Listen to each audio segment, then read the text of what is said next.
Assalamualaikum warahmatullahi wabarakatuh. Selamat pagi, salam sejahtera buat kita semua. Di kesempatan pagi hari ini, sebelumnya saya memperkenalkan diri dulu.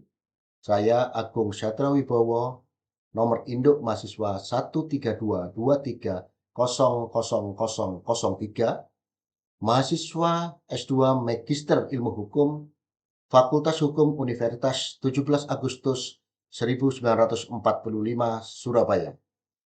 Bahwa di kesempatan hari ini untuk tugas mata kuliah hak uji materi dengan dosen pengampu Bapak Dr. Tommy Michael SHMH, maka kesempatan hari ini saya akan memberikan tanggapan dengan metode pisau analisis perspektif kekuasaan. Satu, yaitu tentang memberikan tanggapan tentang Undang-Undang Dasar Korea Utara. Terus kemudian apakah di dalam UUD Korea Utara tersebut ada pemenuhan hak asasi manusia? Terus kemudian apakah ada pengaturan tentang Tuhan? Dan kedua adalah memberikan tanggapan tentang aktivitas judicial atas putusan Mahkamah Agung Republik Indonesia nomor 23P garis miring HUM garis miring 2024. Pertama-tama saya akan memberikan tanggapan tentang Undang-Undang Dasar Korea Utara bahwa Konstitusi Republik Demokratik Rakyat Korea atau kita singkat menjadi DPRK adalah hukum dasar yang mengatur tatanan politik, ekonomi, dan sosial di Korea Utara. Sebagai dokumen konstitusional, Konstitusi DPRK memberikan kerangka kerja bagi sistem pemerintahan dan hak-hak warga negara. Namun demikian, perlu juga dicatat bahwa tanggapan atas konstitusi ini harus mempertimbangkan, sekali lagi saya memberikan penekanan, harus mempertimbangkan konteks politik dan kebebasan yang terbatas di negara tersebut. Pertama, penting untuk menyoroti isu pemenuhan hak asasi manusia dalam konstitusi DPRK tersebut, bahwa meskipun konstitusi ini mengklaim mengakui hak-hak fundamental warganya termasuk hak atas kesetaraan, kebebasan berpendapat, kebebasan berekspresi, maupun yang terpenting kebebasan beragama. Namun dalam prakteknya, pelaksanaan hak-hak ini seringkali terbatas. Bahkan beberapa pengamat HAM telah mengkritik pelanggaran HAM yang terjadi di Korea Utara, termasuk keterbatasan berekspresi, berbicara, terus kemudian adanya penahanan sewenang-wenang, kurangnya kebebasan pers, dan pengawasan yang ketat terhadap segala aktivitas keagamaan. Selanjutnya, mengenai pengaturan tentang agama dan kepercayaan, Konstitusi DPRK mengklaim mengakui kebebasan beragama, di mana dalam pasal 68 Konstitusi DPRK tersebut menyatakan bahwa tiap-tiap warga negara memiliki kebebasan untuk beragama dan negara menghormati kepercayaan agama warga negara. Namun dalam prakteknya, otoritas negara menerapkan kendali yang ketat terhadap praktik agama dan mengatur aktivitas agama secara ketat. Pemerintahan korup atau Korea Utara menerapkan sistem ideologi jas yang mendominasi kehidupan publik dan menekankan loyalitas terhadap rezim. Ini dapat menyebabkan pembatasan terhadap kebebasan beragama dan kepercayaan individual. Dalam hal struktur politik, Konstitusi DPRK menetapkan bahwa Korut adalah negara sosialis yang dipimpin oleh Partai Buruh Korea, yang pemerintahannya dipimpin oleh Dewan Tertinggi Rakyat, dan pemimpin partai secara efektif mengekang kekuasaan politik dan otoritas negara tersebut.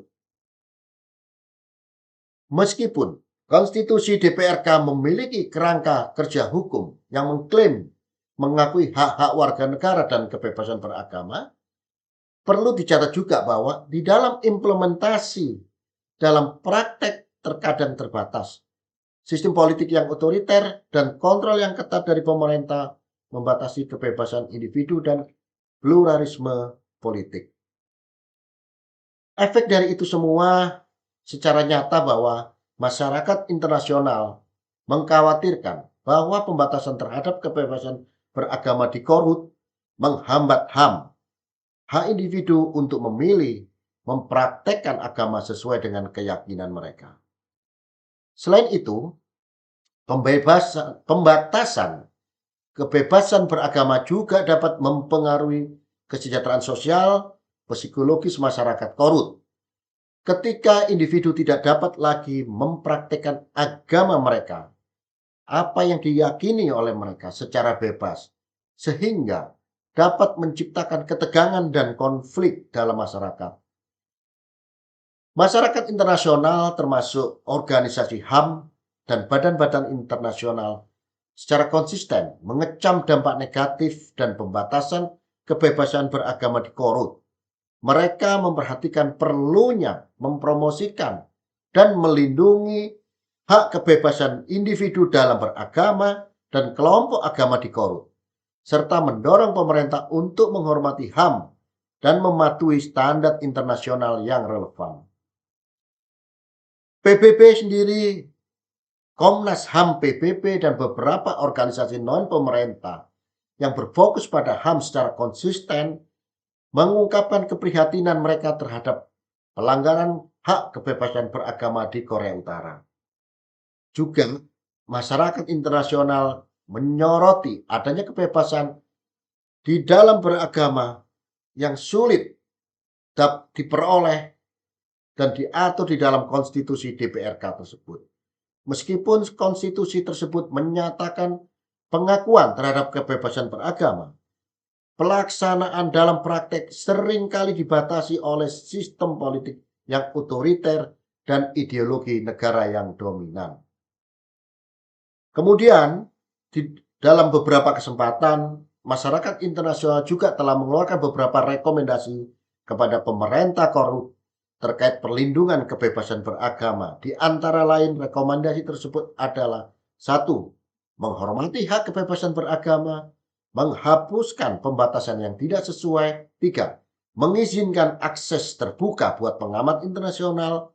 4. Melakukan reformasi hukum dan kebijakan dan berpartisipasi di dalam dialog internasional, di mana maksud tujuan rekomendasi masyarakat internasional tersebut adalah untuk mendorong pemerintah Korut agar bisa memperbaiki situasi kebebasan beragama di negara Korut.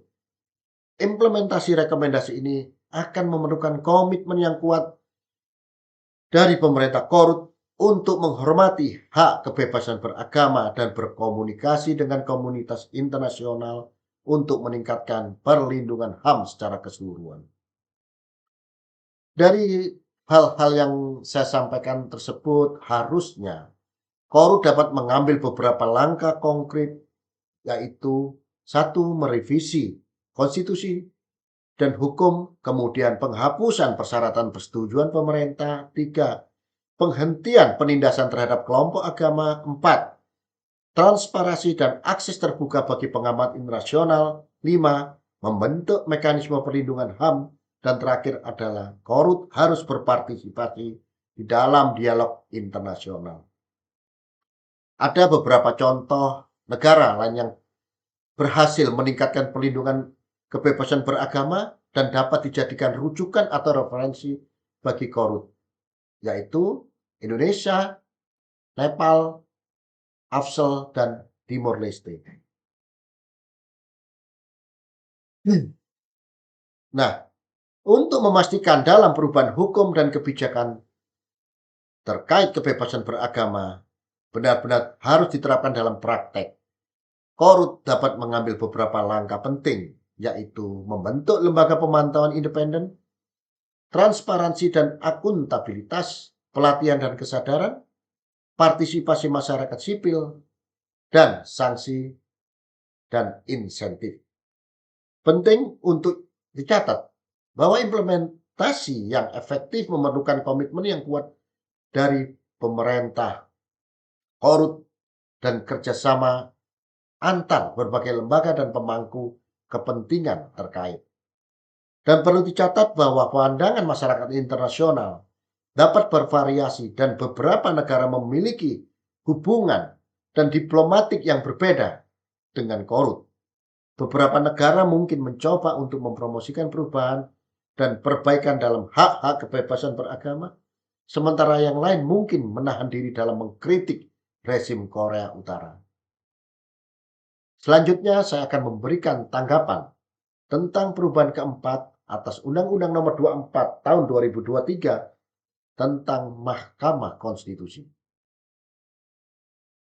Bahwa di dalam rancangan Undang-Undang Perubahan keempat atas Undang-Undang Nomor 24 Tahun 2003 merupakan sebuah upaya pemerintah Republik Indonesia untuk menyempurnakan pengaturan tentang Mahkamah Konstitusi di Indonesia. Undang-undang ini pertama kali diberlakukan pada tahun 2003 dan telah mengalami 3 kali perubahan sebelumnya, di mana perubahan keempat ini didasarkan pada beberapa pertimbangan utama. 1. Perlunya memperkuat kedudukan dan peran Mahkamah Konstitusi sebagai lembaga penjaga konstitusi kita. Hal ini dilatar belakangi oleh semakin kompleksnya persoalan ketatanegaraan yang harus ditangani oleh Mahkamah Konstitusi. 2. Meningkatkan efektivitas dan efisiensi proses peradilan di Mahkamah Konstitusi, termasuk pengaturan mengenai persyaratan dan proses pemilihan hakim konstitusi itu sendiri. Ketiga, memperjelas pembagian kewenangan antara MK dengan lembaga-lembaga negara lain untuk mencegah terjadinya tumpang tindih dan menghindari saling klaim kewenangan. Terakhir adalah memperkuat sistem check and balances antar lembaga negara dengan memberikan MK kewenangan yang lebih memadai untuk melaksanakan fungsi pengujian konstitusional undang-undang. Bahwa secara keseluruhan RUU ini bertujuan untuk memperkuat kedudukan dan peran MK sebagai lembaga pengawal konstitusi serta meningkatkan efektivitas dan efisiensi kinerjanya dalam menyelesaikan persoalan ketatanegaraan yang semakin kompleks. Namun, tentunya masih diperlukan kajian dan pembahasan mendalam agar rancangan ini dapat memberikan dampak positif bagi sistem ketatanegaraan negara kita Indonesia. Kemudian saya menyoroti tentang beberapa perubahan signifikan di dalam RUU perubahan keempat atas Undang-Undang 24 2003 dibandingkan dengan versi sebelumnya. Saya melihat ada 5 perubahan signifikan. 1 adalah penambahan jumlah hakim staf konstitusi, di mana di dalam RUU ini yang sebelumnya hakim konstitusi yang berjumlah semula 9 menjadi 11 orang.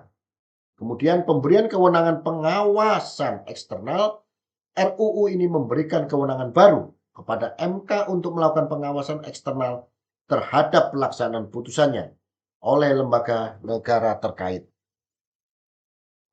Ketiga, pengaturan hak angket DPR, bahwa salah satu perubahan signifikan lainnya adalah pengaturan mengenai hak angket DPR terhadap MK. Keempat, ketentuan pemberhentian hakim konstitusi, di mana RUU ini juga memuat pengaturan yang lebih rinci terkait prosedur dan alasan pemberhentian hakim konstitusi. Terakhir, persyaratan dan proses pemilihan hakim konstitusi dibanding versi sebelumnya. RUU ini juga memperkuat pengaturan mengenai persyaratan dan proses pemilihan hakim konstitusi.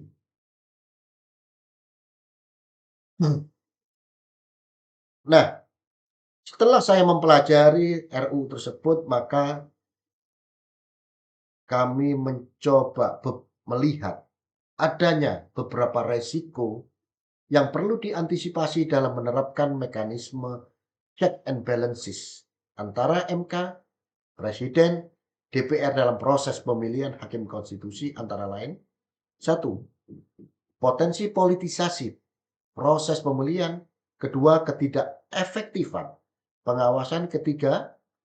Kebuntuan pengambilan keputusan. 4. Minimnya partisipasi publik.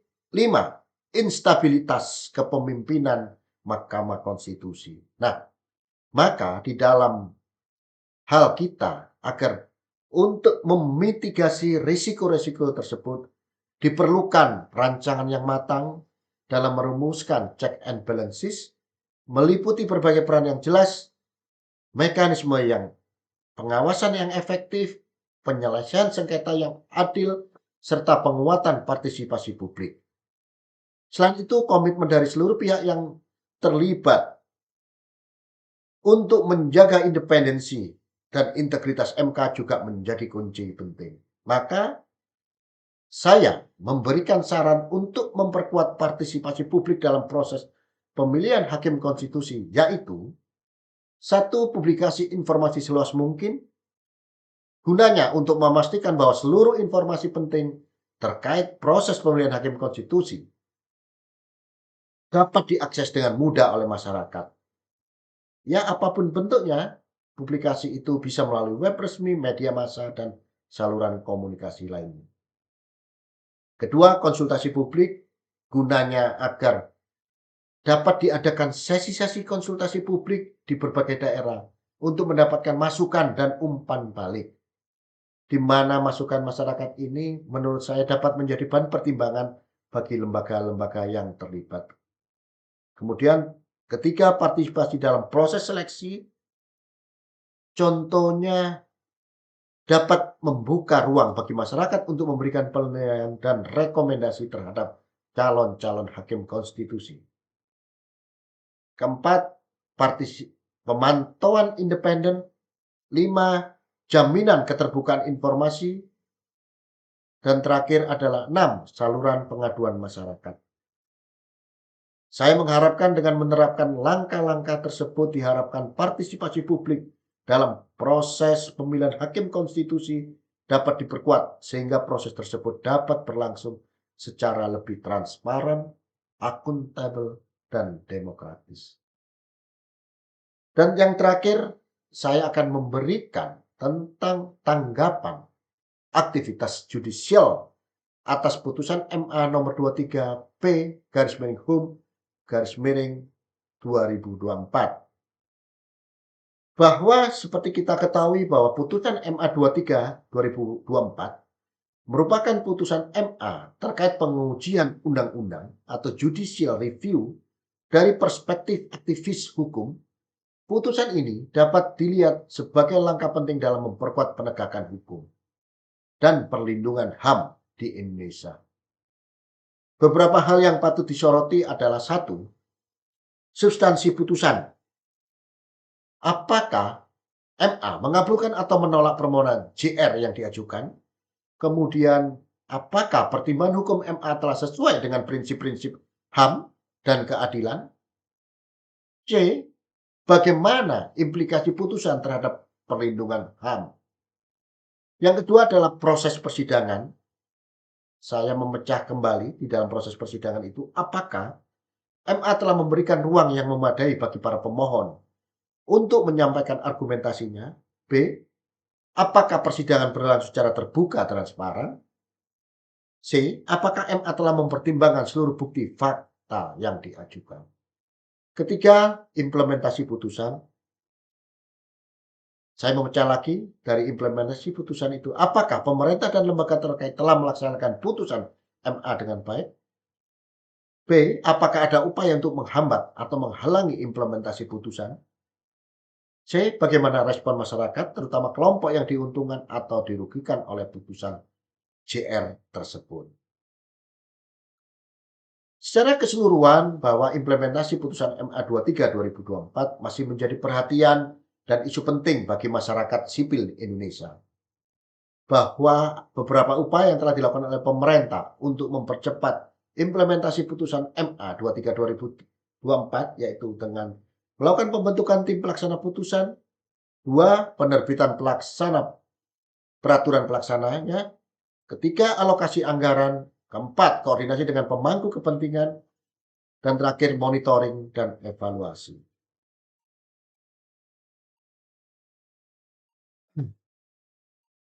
Bahwa di dalam menyikapi putusan MA tersebut, terdapat beberapa tantangan utama yang dihadapi dalam menjaga keberlanjutan reformasi lembaga peradilan di Indonesia. Saya mencatat ada 5 hal. Satu adalah resistensi internal dari kelompok kepentingan. Kedua, intervensi politik yang berkelanjutan. Tiga, keterbatasan sumber daya. Empat, lemahnya koordinasi antar instansi. Lima, rendahnya partisipasi masyarakat. Untuk mengatasi tantangan tersebut diperlukan komitmen yang kuat dan berkelanjutan dari seluruh pemangku kepentingan serta strategi implementasi yang komprehensif dan terukur. Hanya dengan upaya konsisten dan koordinasi, reformasi lembaga peradilan di Indonesia dapat berjalan efektif dan memberikan dampak jangka panjang. Dan terakhir, untuk penutupan, saya akan memberikan tanggapan yang saling berkaitan dari hal-hal yang telah saya jelaskan sebelumnya, yaitu tanggapan mengenai keterkaitan antara keduanya menggunakan analisis perspektif kekuasaan, menunjukkan adanya pertarungan antara kekuasaan otoriter yang berusaha mempertahankan status quo di Korut atau Korea Utara dan kekuasaan yudikatif yang berupaya menegakkan prinsip-prinsip HAM dan konstitusionalisme melalui putusan MA nomor 23 tahun 2024. Di satu sisi, Undang-Undang Dasar Konstitusi Republik Demokratik Rakyat Korea dirancang untuk memperkuat posisi penguasa dan menghindari adanya kontrol terhadap kekuasaan mereka. Hak-hak warga negara hanya sebatas formalitas, sementara kekuasaan mutlak berada di tangan pemimpin dan partai penguasa. Sistem ini mencerminkan rezim otoriter yang menolak demokrasi dan nilai-nilai HAM universal.